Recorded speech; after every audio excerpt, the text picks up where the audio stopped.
इस तरह की भाषा का हमेशा निंदा करना चाहिए। रमेश भदौरिया को कोई नहीं जानता था, एक सड़क छाप, रोड छाप नेता जो अपनी गली में भी ना जाना जाता हो, लेकिन वो टीआरपी लेने के लिए, मीडिया को आकर्षित करने के लिए इस तरह का अनर्गल भाषा का इस्तेमाल करते हैं और कहीं ना कहीं उनकी पार्टी का साथ मिल रहा है और उन पर कोई एक्शन नहीं हो रहा है। इलेक्शन कमीशन भी एक्शन नहीं ले रहा। यही कोई जनरल व्यक्ति या हमारा अहरा नेशनल पार्टी का, ये छोटे पार्टियों का कोई कहता तो उस पर एफआईआर लॉन्च होता, उसको अरेस्ट कर लिया जाता, उसको जेल भेज दिया जाता। लेकिन बड़ी पार्टी नूरा कुश्ती करते हैं, अलग अलग गाली गलौज भी करते हैं, उठा पटक भी करते हैं, कहीं आतंकवाद करते हैं, कहीं अलगाववाद की बात करते हैं, कहीं औरतों की अपमान करते हैं। तो ये सब होता है और इलेक्शन कमीशन और पार्टी जो है मुख दर्शक बने रहती है, उसका प्रचार प्रसार हो जाता है, उसको गली गली लोग जानने लगते हैं और कमोबेश अंत में देखेंगे कि फिर वोट भी उसी को मिल जाता है। ऐसे लोगों को ही वोट देते हैं जो है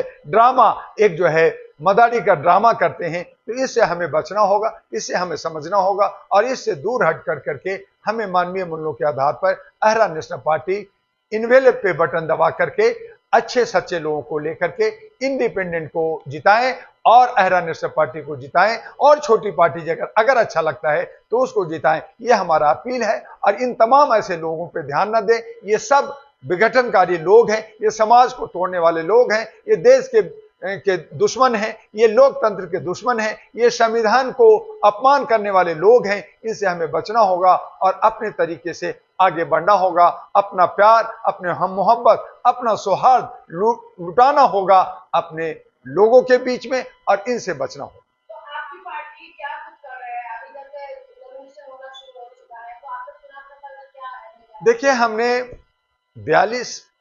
44 कैंडिडेट की घोषणा हम कल कर चुके थे। आज हमारे कुछ और ऐड किए हैं, 45 हो गए। अभी आज हमने नया जो किया है वो बाबरपुर से हैं, जिनका नॉमिनेशन अभी फॉर्म हम लोग हमारे ऑफिस में भरे जा रहे हैं और शाम तक कुछ और बटे गोटे होंगे, क्योंकि आखिरी जो नॉमिनेशन का है कल है। और छोटे छोटे और भी पार्टियां हैं, इंडिपेंडेंट हैं, जो हमारे राष्ट्रीय महागठबंधन को साथ देने के लिए तैयार हैं।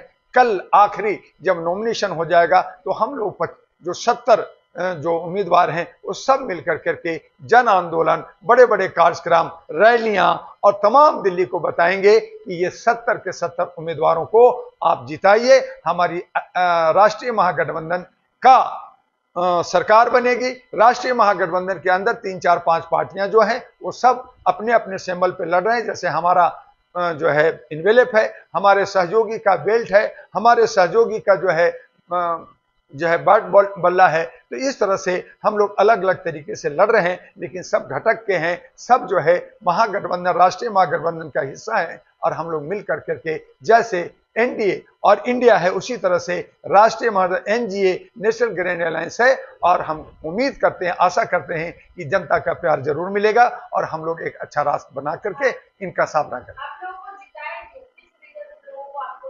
वो इसलिए कि आज हमारी जनता को गुमराह किया जा रहा है, आज हमारे जनता को मुफ्तखोरी में अप्रत्यक्ष रूप से घूस दिया जा रहा है। मैं ये दूंगा, अगर वो देने के लायक हैं तो उनसे पूछना चाहिए जनता को कि भैया हमारा टैक्स, हमारा जीएसटी हम देते हैं और आज तुम भीख मांग रहे हो वोट का, तो तुम अपना सैलरी दे दो, तुम अपने कोठी में 2-4 दिन रन बसेरा में गरीबों को, भिखमंगे को अपने बेडरूम में 2-4 दिन सुला दो, देखें कि तुम कितना दानी हो। तो हमारा पैसा, हमारा टैक्स और जनता जनार्दन का देश, और उसको कहता है हम देंगे। तो ये उल्टा गंगा बहलाते हैं, ये उल्टा फुसलाते हैं। तो जो मन बुद्धि के लोग हैं, जो अंधभक्त लोग हैं, वो उनके बहकावे फुसलावे में आ जाते हैं कि हमें ये कुछ मिलेगा। हकीकत तो ये है कि वो कार्यकर्ता बना करके वो अपना काम निकालते हैं, वोट लेते हैं, 10 रुपया बांटते हैं, 90 रुपया खाते हैं, वो घपलाबाजी करते हैं, वो भ्रष्टाचार करते हैं। और हमें जनता को भी,